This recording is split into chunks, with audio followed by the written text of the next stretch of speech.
have a presentation from Jen Brown. Let me try that one more time. Good morning. Carol Dixon with the Idaho Federation of Families, and welcome to our June parent webinar. Today we have Jen Browning from Family Counseling Services in Meridian, and she is going to discuss with us effective ways for parents to reduce stress. So a couple things first before I turn it over to Jen. I want everybody to know that this recording will be archived on the Federation webpage, and you can reach that idahofederation.org, and it's under Parent Education. We also have a listing of all of our previous webinars that we have done over the past year and a half. So there is quite a bounty of variety of topics and professionals and parents who are doing presentations that would be beneficial to those in the community that want to access them at a time that's convenient for your schedule. So please go in and look at that at a time that's good for you. Our upcoming webinars for July, we have Jenny Goebel, I hope I'm pronouncing that right, who's going to do a webinar on what does addiction in a teenager look like across the kitchen counter.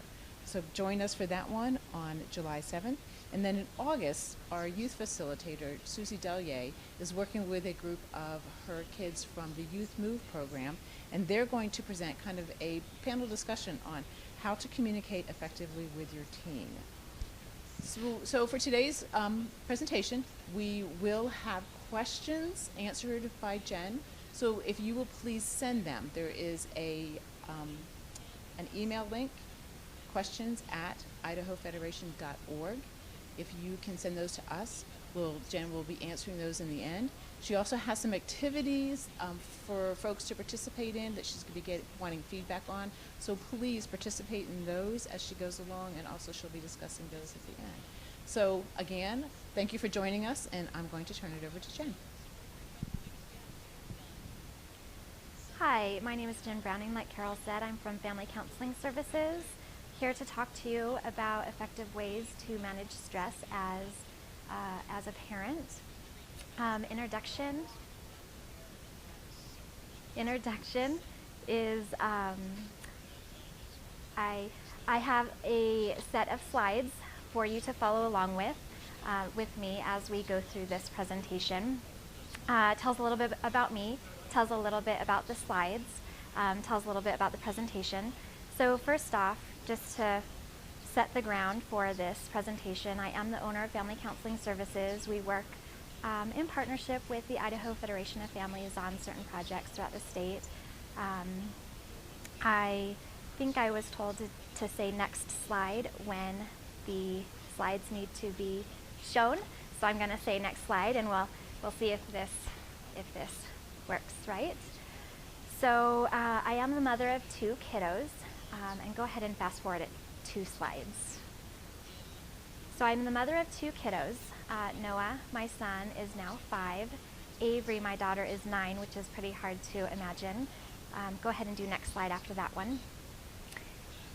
So part of this presentation is very personal to me. I obviously am a working mom, and it can be very difficult to balance work and to balance being a parent. Not everybody is in that situation. If you are, fantastic. If not, fantastic. This will be applicable to you whether or not you're working. If you're a stay-at-home mom, if you're part-time working, whatever the case, this should be very applicable to you. So part of my responsibilities are I do work, I am a mom, and as you can see, I have a great husband. Go ahead and do next slide. As a parent, I feel like we wear several hats throughout our life. Working mom, mother, spouse, and you'll have a chance to throw in the other hats that you wear as well, more towards the middle of the presentation. So let me tell you a little bit about this talk. First, I believe our experiences make us who we are. The first thing I want to encourage you to do is reflect on your strengths. Your strengths are part of what you have in your pocket for stress reduction coping skills. It's the very best place to start. You think about things that have worked for you in the past. Maybe they're healthy. If they are healthy, keep doing them. If they're not, let's talk more about that. I also believe our resources come from our experiences, whether that be a working parent, a stay-at-home parent, a friend, good experiences, bad experiences. Experiences lay the foundation for us in regards to how we can cope more with our stress, how we can deal with it in a healthy way. Whether it's a good experience and you've learned something new about how you can cope with stress, that's fantastic. If it's a bad experience, I also look at those experiences as ways that we can evaluate how we might not have been as effective in coping with our stress as we could have been. So my view is that every experience has golden nuggets of truth that we can take from them, whether the experience was a positive experience or a negative experience. So I'm going to share a little bit, like I said, of the hats that I wear. Go ahead and do next slide. Here's a pie chart coming soon of the hats that I wear, which I'm not sure if you can read this, and so I'll take you through it. These are just a few of the hats that I wear in my everyday life, not all the hats, obviously. So part of the hats I wear, which is part of how I spend my time, includes spending time with family, FCS is where I work, playtime, and taking care of the home, which includes being a parent and dealing with everything that comes with that. Playtime is really what we're going to be focusing on today. So I'm going to ask you to do a little activity right now. There's a couple activities that I have planned throughout this presentation, and as you do the activities, as we go through this presentation, if you have questions and comments, I would absolutely love to hear them. Email them to us at that link that Carol gave you just a couple minutes ago, and all of that we will go through at the end. If we do it during the presentation, it gets a little choppy, and so I'm going to have you go through some of these activities, and then at the end we'll debrief and we'll discuss. So next slide. So the first activity I would like you to do is go ahead and take out a piece of paper and grab a pen. And I'm going to start talking a little bit slower so that you can do this activity as I talk and not feel like you're missing out on any of the golden nuggets that I'm going to be throwing your way. So go ahead and take out a piece of paper and a pen. On the top of that paper, you are going to make a list, and that list is going to encompass your pie chart of how you spend your time. So on the top of that list, on the top of that piece of paper, go ahead and start writing a list of ways that you spend your time. Now I'm not going to ask you to share everything on your list. Only share and only email to us the things that you feel comfortable sharing. If there's something that you want to email to us that should remain private, please put that in your email. If in the subject line or in your email it doesn't state private, we will probably talk about it on camera. And so just know that if there's something that you want to discuss or to ask about, or me to contact you at a later time to discuss, on that email somewhere mark private. Otherwise, if you email us with part of your list, I'm hoping that it's okay if I share and comment on it. So, as you continue to make your list of ways that you spend your time, let me share a couple of the ways that I spend my time. Obviously, I've shared I spend time working. I spend time being a stay-at-home mom. My playtime, which is kind of what we're here to talk about, how to strengthen that playtime for you. My playtime consists of going out with friends, working out. I like to read books. I get strength and energy, and I get fulfilled by interacting with people that I feel very close to. My playtime would also consist of, when I say working out, I really like to go bike riding or go swimming or taking my kids out to a community event, or, I feel like sometimes our playtime can consist also of overlapping hats, such as parenting and playtime can feed our soul. So, by this point, I hope you have at least 5 or 10 things on your list. part of the goal of you making your list of ways you spend your time is to go back, and I would encourage you to evaluate the list of ways you spend your time. Evaluate it in regards to what items on that list do you find pleasurable, and what items on that list feed your heart and feed your soul.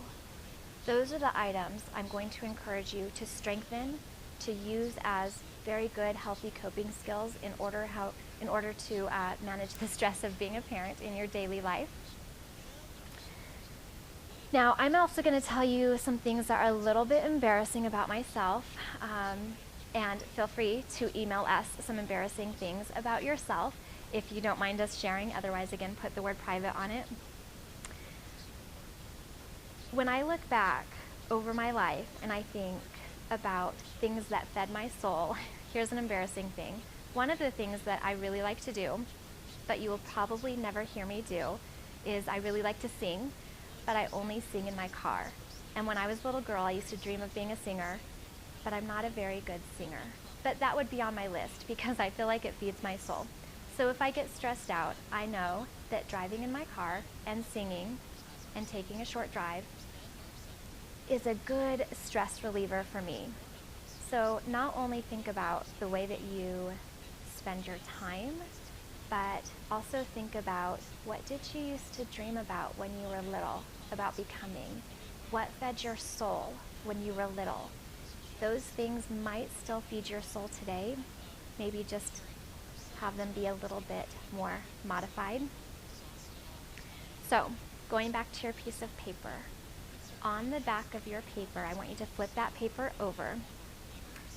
Make 4 different columns on that piece of paper. The first one, write down what I dreamed of becoming when I was little. I'm going to give you just a minute to write that down. Second column, how do I love to spend my time as an adult? And I want to encourage you, a little self-disclosure, even though I really enjoy my work and I do feel like I get my tank filled a little bit from work, don't put work down on this. Really think creatively of, how do you like to spend your time as an adult? Do you like to go bike riding? Do you like swimming? Do you like singing in your car when you're by yourself? What do you like to do? What feeds your soul as an adult? How do you like to spend your time? Third column, write down, the heading of your third column should be, what things am I good at doing? And your fourth column, how I actually spend my time as an adult. So the front page of your paper is how you spend your time overall. The back page of your paper is those four columns. What I dreamed of becoming when I was a child, how I love to spend my time as an adult, what things am I good at doing, how I actually spend my time as an adult. So, as you continue to work on that sheet of paper, I'm going to go a little bit more into my answers. I feel like if I'm open with you, you guys might feel a little more comfortable to be open with us. So, like I said, I dreamed of being a singer, which again, didn't really work out for me because lots of reasons.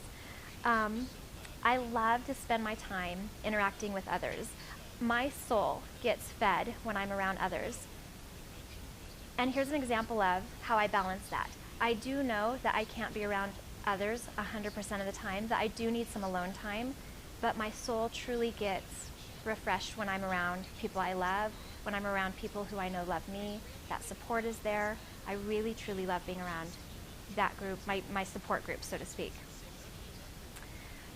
Third little self-disclosure is I do feel like I'm good at interacting with others.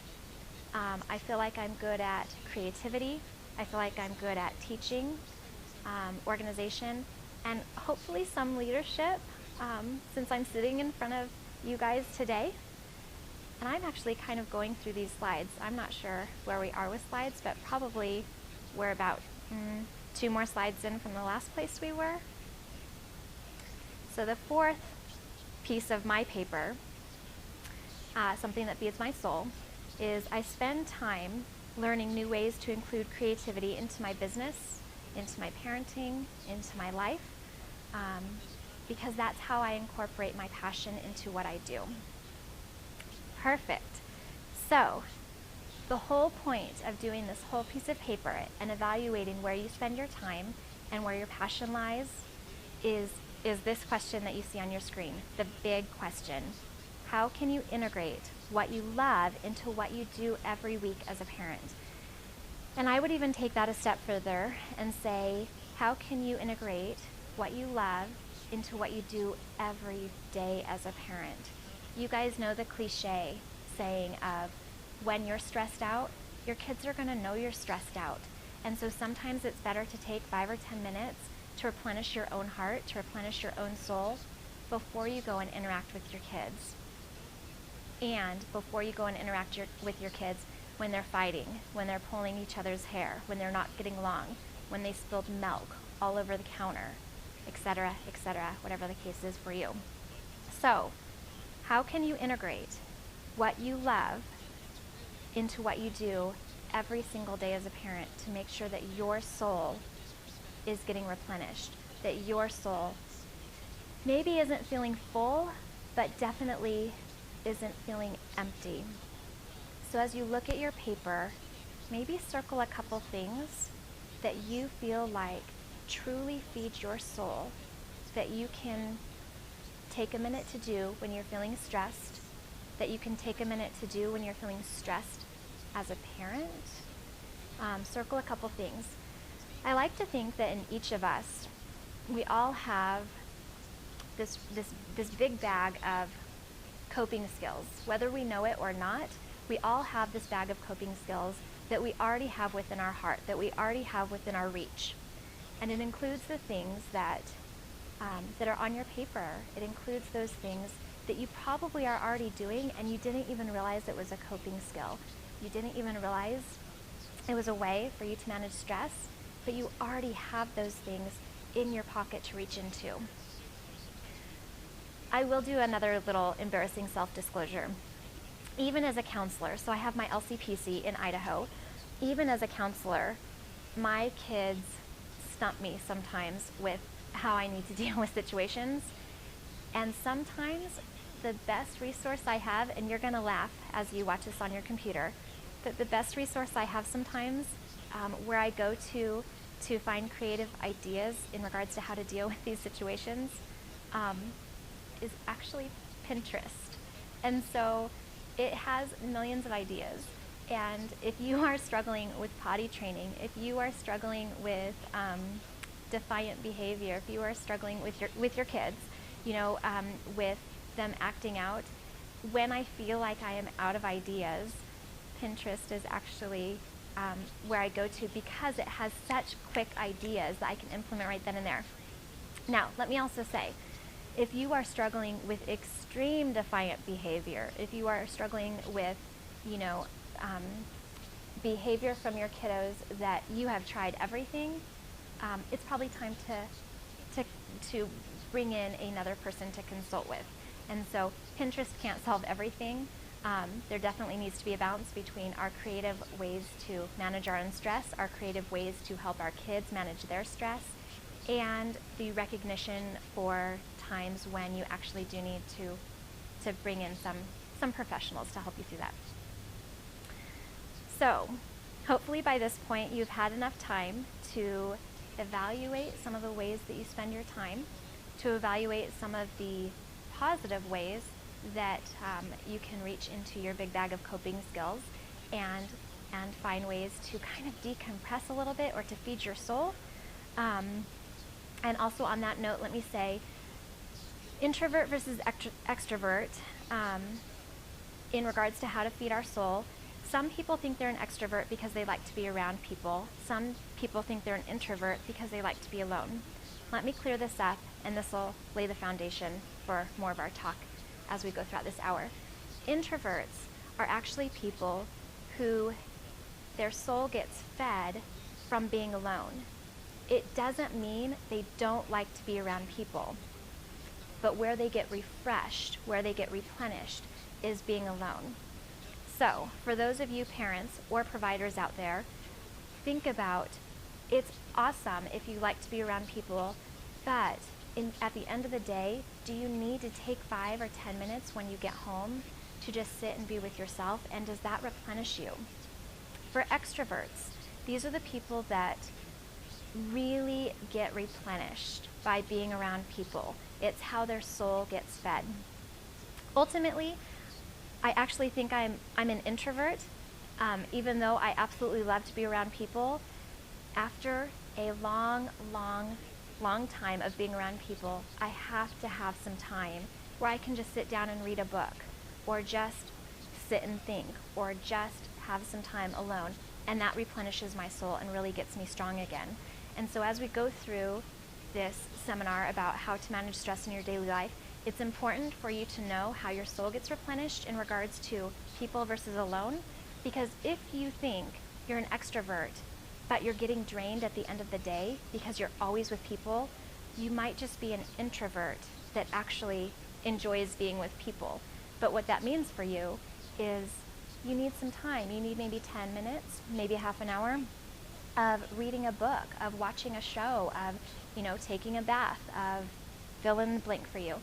And so something really to recognize in your own heart, in your own soul, is how do you get fed in regards to your interaction with people? As parents, we cannot get away from people. We have little people all around us most of the time. And so for you to know, Mommy, Daddy needs a 10-minute break. Here's a kid's show. I'm going to be in the bedroom just taking a rest. And that's your time to go and get rejuvenated, and then you can be a better parent. Do that if you need it.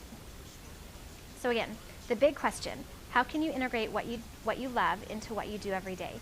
Right now, you have a really good list in front of you of different ways that you can integrate some things that you love to replenish your soul.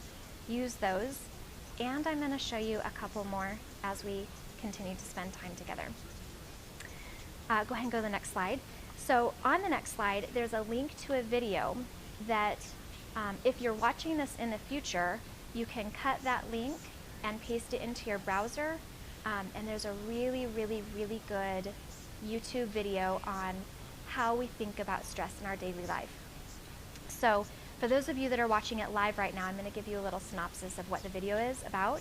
And then later today or later in the week, go watch it. It's funny and entertaining and very educational in regards to how we think about stress. So the synopsis is, the very short synopsis of this video is, they have done studies about what, I don't want to say this, but about what, how stress can lead to our demise, basically.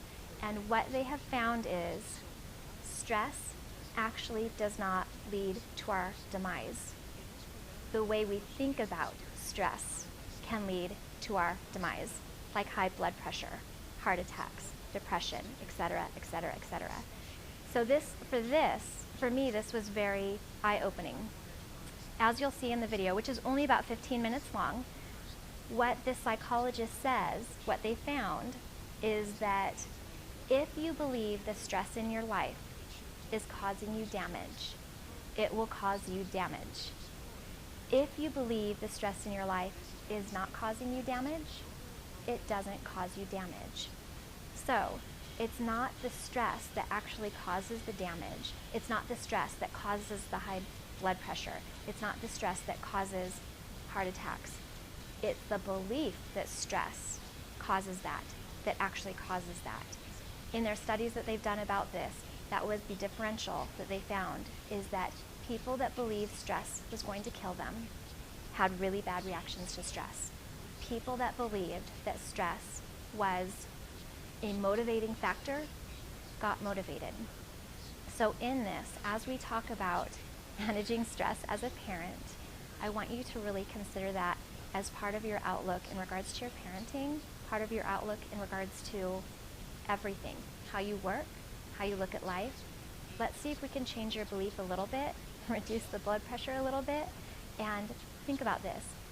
if we can change your belief, if we can change our belief about stress, that stress can actually be a motivating factor and result in us getting motivated, it's a healthy way to look at stress.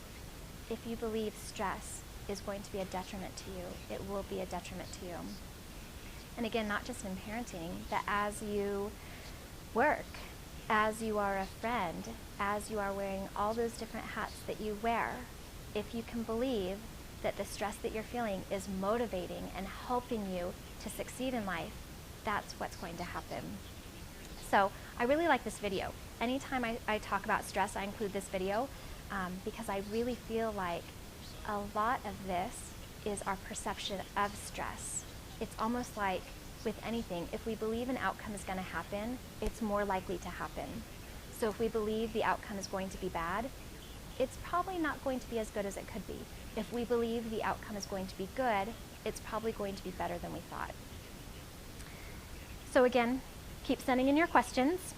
Let's go to the next slide. We're going to do a little bit of self-reflection here. So at this point, we are about halfway done. I want to encourage you to do some self-reflection. At this point, you know your coping skills, and I'm about to introduce a couple more to you. So go ahead and we're going to skip to the next slide. One of the ways that I've come upon reducing my own stress, this works for my kids also to reduce their stress, and I especially use this around bedtime with them until they started learning what I was doing with them, and then they tell me to stop doing the counselor thing. So this is going to be a group activity, which is a little bit funny, I know, because of our setup right now, but I'm going to ask you to close your eyes. We're going to do a quick guided imagery, which if you're not familiar with guided imagery, it's kind of like story time for adults. This is one way that you can reduce stress in your life, and we'll just do one right now. So take a minute to get very comfortable in your chair or wherever you are. If you are able to lie down or put your feet up or kick back and relax, do any of that. And I'm going to take you through a little journey. Guided imagery is kind of like taking a mental break for your brain. And at the end, you should feel at least a little less stressed than you feel right now. So go ahead and kick back. Close your eyes if you feel comfortable.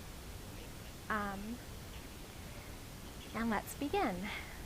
So go ahead and start by taking a big deep breath in. Very slow. Slowly breathing out. We're going to do that a couple more times. So as you hear me talk, continue to take these really nice, good, deep breaths in and slowly breathe them out.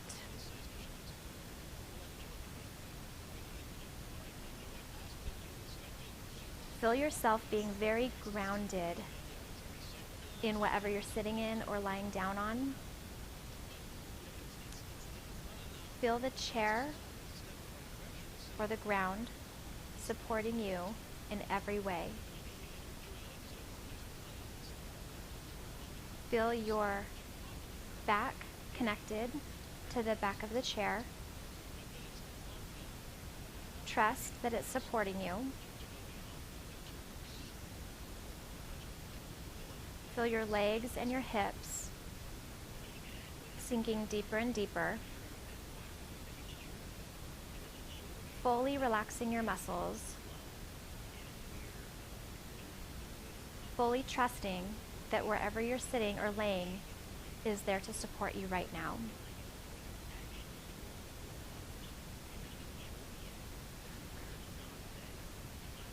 As you continue to take deep breaths in very slowly and exhale very slowly,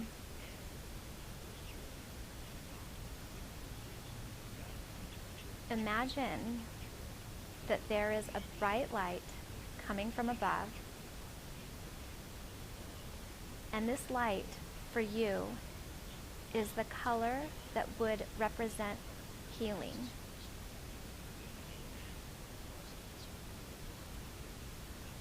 Imagine this bright light coming down from above. The more you use, the more you get to use. So it's a never-ending supply of healing light. Very warm, very safe. The more you use, the more you get to use. Imagine it coming from above and starting to cover you in this warm, safe, healing light. Starting at the top of your head, you feel it slowly moving down your body, relaxing every place it touches. So going down your head, you feel your muscles in your head relax. Going down to your eyebrows, going down your cheeks, down your face, down your neck, and as it continues to slowly cover you, every place it touches gets more and more relaxed. Imagine yourself feeling like you're sinking more and more into the chair or the place that you're sitting or lying down, that it's fully supporting you. As this healing light continues to go down to your shoulders, you feel them relax, down to your arms, down your chest, down your back through every single vertebrae, down your belly. Imagine that this healing light is melting whatever tension you might be holding, and it's dripping to the floor, and it just evaporates. It's just gone. And more you feel yourself sinking into the place where you are as the healing light continues to go down, relaxing the muscles in your upper legs, going down to your calves, your ankles, your feet, your toes. Imagine that any place you're holding tension right now, that healing light is all over your body and especially focused on that place. And imagine the healing light is continuing to penetrate that place where you're holding tension. And the tension is slowly dripping down to the floor and evaporating.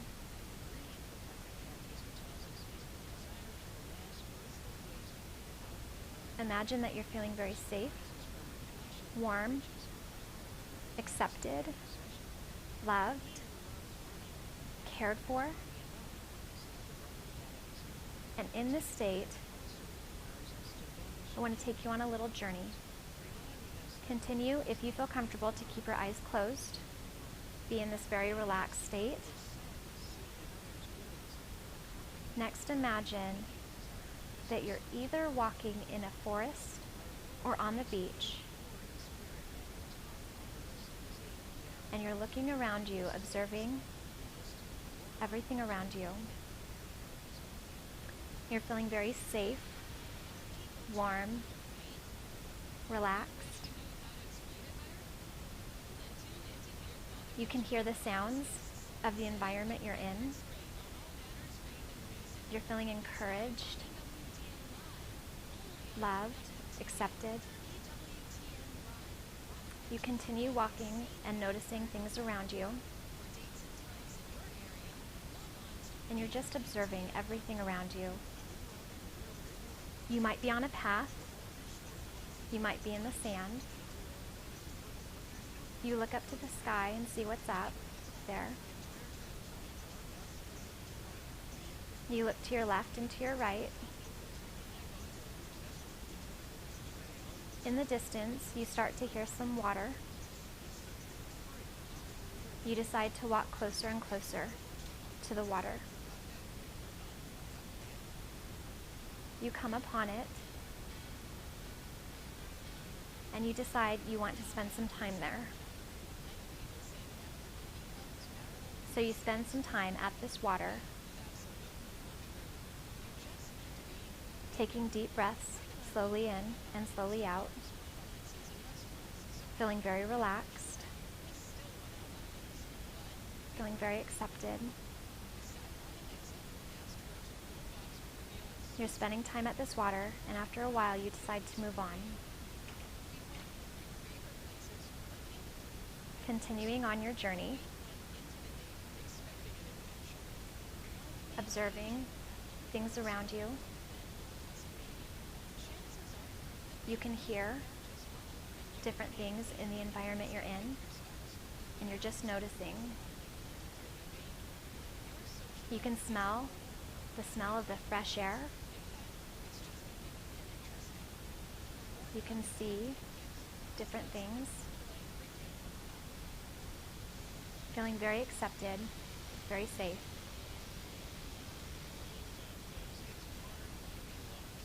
Very relaxed.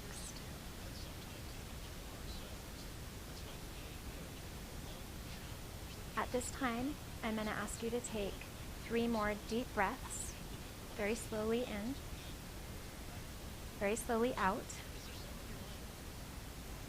As you continue to take those deep breaths, start wiggling your fingers and your toes, coming back to the place where you are, coming back to where you are currently. Maybe turning your ankles, turning your wrists a little bit, taking a couple more deep breaths, starting to open your eyes to come back to the world that you're presently in. Taking a couple more deep breaths and fully coming back to where you are. Now, at this point in this mini seminar is where I would ask for some discussion questions and ask how you're feeling right now. So go ahead and take a couple more deep breaths. And for anybody that cares to share, send us an email. If you have questions, send us an email. And again, we will talk about those at the end. We'll save maybe 10 or 15 minutes to go through and have some group discussion as much as we can. So what I would encourage you to think about, and if you want to write us about, some questions are, how are you feeling right now? What is going on with your emotions right now? How is this different from what you were going through about 10 minutes ago? And a little disclosure, if anything that I said or anything that I took you through by any chance triggered you, email us and we can work through that. Again, just put private on the email. So that is what guided imagery feels like. You don't have to go to a counselor. There are some really good guided imagery videos on YouTube. The person that I really like the most, her name is Belle Ruth Napperstack, kind of a fun name. But she is the person that I've come across that does really, really good guided imagery. She has guided imageries for all different kinds of concerns, from medical, like things like cancer, emotional, like depression, anxiety, and then just everyday guided imageries like what we just did right there. So if you're interested in learning more about guided imagery, which is a great coping skill for stress reduction, you can either explore YouTube a little bit, you can look up Belle Ruth Napperstack, or send us your questions here. Don't ever do guided imagery when you're driving. It's not very good, it's kind of dangerous. Guided imagery is best done in a state where you can either be alone, you're in bed right before going to sleep, or you need that 10 minutes out of quiet time where your kids are watching a kids show or whatever the case is. I do this with my kids, and then they started to realize what I was doing with them, and so it doesn't quite work with them anymore because they say, "Mom, you're doing that thing again, aren't you?" And so instead of it being story time at bed, I used to try to incorporate guided imagery. This might also be a tool that you can use with your kids. The way you do it is you just start out with some deep breaths. You go through kind of a progressive relaxation, which is what we did from your head to your feet. And then there's a little bit of a story after. And so this also might be a really good parenting trick to use with your kids at bedtime, kind of like that Sleepy Rabbit book that recently came out. It's very similar. So maybe that was new for you. Maybe it was not. Maybe you loved it. Maybe you hated it, and that's okay. One of the things to encourage you in regards to stress reduction, especially as parents, is try new things. Sometimes they'll work, and sometimes they won't work, and that's okay. But part of learning about yourself and what works for you in regards to stress reduction is going to be trying some new things. You already have a list of things that work for you on that piece of paper in front of you. This was something new, maybe for you, and if you liked it, excellent. If you didn't like it, that's okay. I would just encourage you, don't be afraid of trying new things. So we're going to go to the next slide. Don't be afraid to try something new and get out of your comfort zone a little bit. Kind of going back to stress. Before I became a counselor, I really didn't like stress. My interpretation of stress was it was a bad thing. It feels bad, so it must be bad. As a counselor, after studying some stress articles and experiencing some stress in my life, which we all have experienced, obviously, what I've realized is getting out of my comfort zone has been one of the most exciting and intentional decisions I've made, because it's when you are out of your comfort zone that you are going to learn the most about yourself, whether good or bad. If you learn something bad, you think, "Oh, I don't want to do that again." For those of you right now watching this that tried that guided imagery and decided, that's not for me, congratulations, because you just learned something new about yourself and you know that's not going to work for you. For those of you watching this right now, that guided imagery was your first time trying it ever, and you loved it, congratulations. You got out of your comfort zone, and you learned something new, and now you have something to put in your pocket to increase your coping skills for managing stress. The thing I like about guided imagery is that there's so much on YouTube, good and bad, so be wary. But it's free. You don't have to buy a CD to do it. You don't have to go to a counselor to do it. There is access to it, and you can do it anytime outside of when you're driving or doing anything like operating heavy machinery or something like that. But it's right there at your fingertips because the internet is right there. So, going back to stress, let me just encourage you for a minute to get out of your comfort zone and to rethink the way you interpret stress in your life. For those of you that were like me years ago that interpreted stress as a negative thing, I want to give you some encouragement right now and tell you I completely understand how that feels. I understand that we sometimes think stress is bad. It feels bad, so it must be bad. I want to encourage you that stress can actually be a good motivating factor. And so get out of your comfort zone a little bit. Increase the anxiety a little bit to try something new and decide if it works for you or not. Don't be afraid to challenge yourself. That's the biggest thing I can tell you today is don't be afraid to give yourself some new challenges. So, next slide. All right, so you have that piece of paper in front of you that has a lot of strengths on it for you. Use your strengths to build yourself up. Use stress to build yourself up. Don't always fight against stress. Sometimes jump in and see if it has some gifts for you. Support those around you, especially your kids and your family. The coping skills that you have on that paper, the coping skills that you learn through trying new experiences, your family members, your kiddos, they might not know how to do that. And so you also have a really nice, good bag of coping skills that you can mentor your kids into learning how to use. Sometimes we're stressed because our kids are stressed. If we can reduce their stress, it reduces our stress. Sometimes it's the other way around. We're stressed, so our kids are stressed, right? So encourage those people around you. See if you can help them to reduce their stress as well. I think that stress occasionally makes us fight against each other, and instead of fighting, if we get out of our comfort zone and use encouragement instead, we can be more of a team.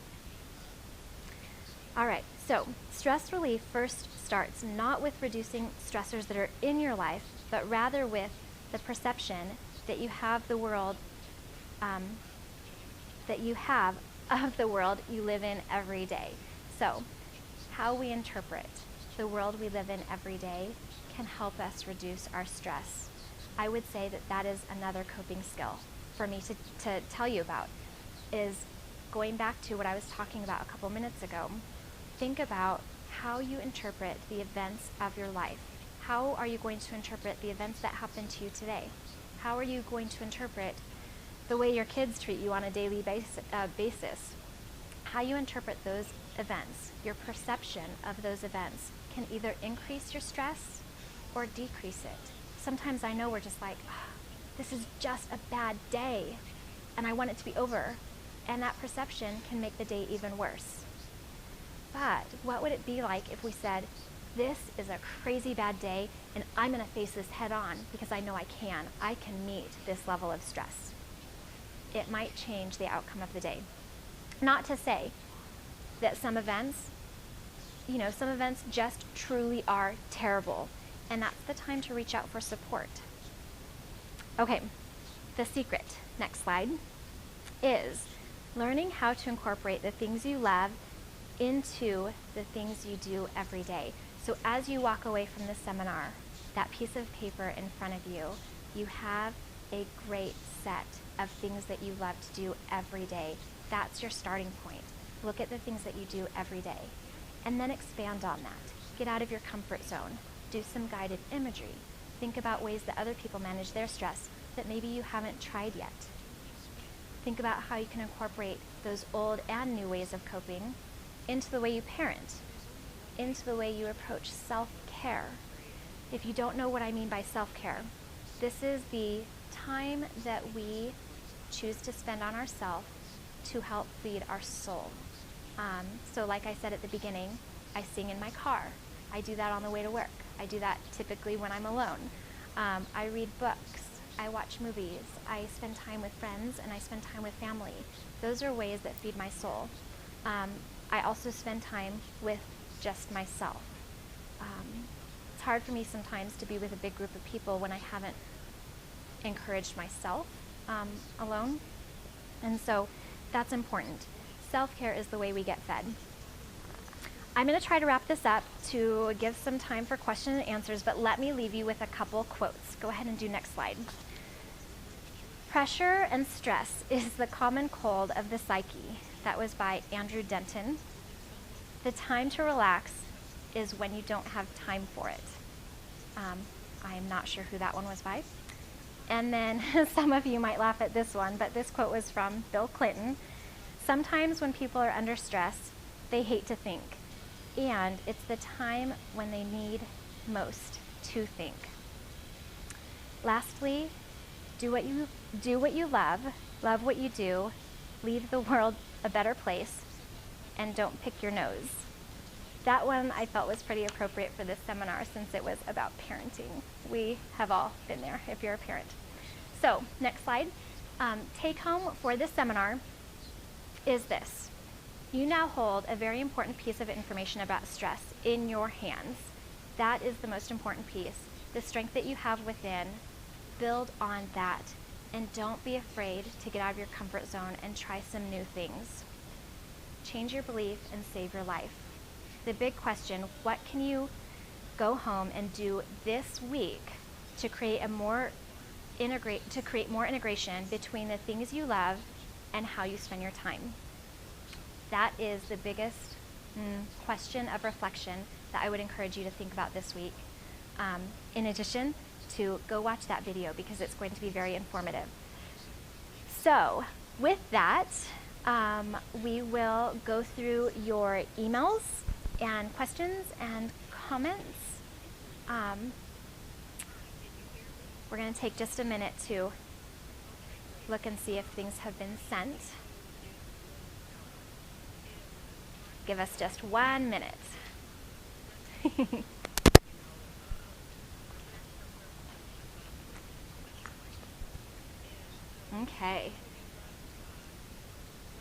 Okay, so one question of clarification is the headings for the piece of paper that you guys, the activity for the piece of paper that you guys did. Let me find that. Okay. So the 4 headings for the piece of paper, that activity that you did, the first one for those 4 columns, the first column is what I dreamed of becoming when I was a child. What I dreamed of becoming when I was a child.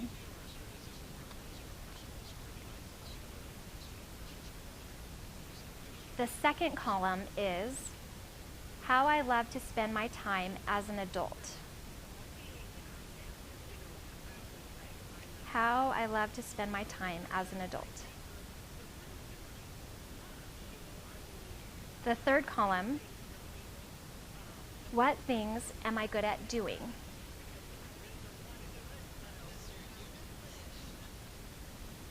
And the fourth column is kind of a checkpoint to bring realization to you. So the third column was, what things am I good at doing? Fourth column, how I actually spend my time as an adult. That one was how I actually spend my time as an adult.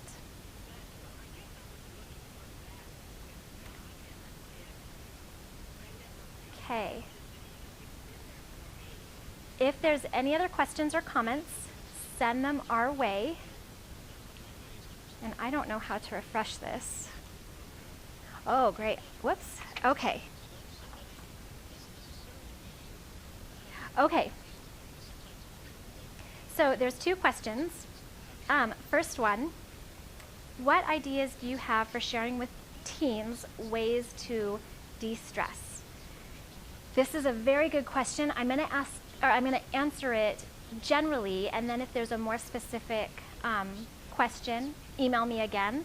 But some ideas regarding sharing with teens about how to de-stress. The first one, I do like to present guided imagery, and I always tease teens a little bit saying, now I know this might not be very cool for you, but let's just give it a try. The other thing with teens is I would say here's some very simple ways. And with teens, I try to act as if they're a little smarter than me. And so I'll say, I know that you might be too old for this, but why don't you and I spend some time coloring and just talking a little bit? Things like guided imagery, basic coloring, taking them for a walk.